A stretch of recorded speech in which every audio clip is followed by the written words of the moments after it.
মানুষের দেহ থেকে প্রাণ উড়ে গেলে দেহ হয় পাথর, আর পাথরের প্রাণ উড়ে গেলে জল গড়িয়ে পাথর হয় সমুদ্র।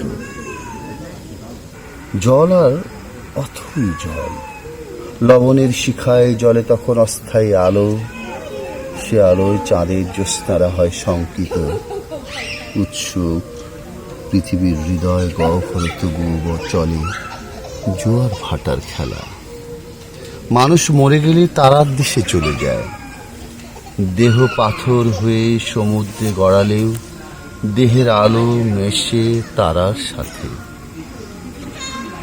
তাই তো জোয়ার ভাটায় এত ঊর্ধ্বমুখী আকর্ষণ আমি নিজ থেকে অনুভব করি, আর তারার দেশ থেকে নিশ্চয়ই আমি হব নিম্নমুখী, যেখানে আমার অস্তিত্ব ছিল শিশুকাল, ছেলেবেলা আর পরিণত।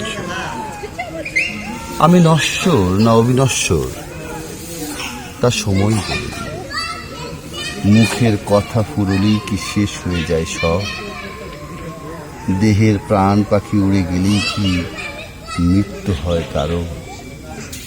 তাহলে কবিতার গায়ে যে কথা, শব্দের ভেতরে যে প্রাণ, তার কি হবে? ও যে আমি আর আমার অনাগত মহাকালের একক অস্তিত্ব।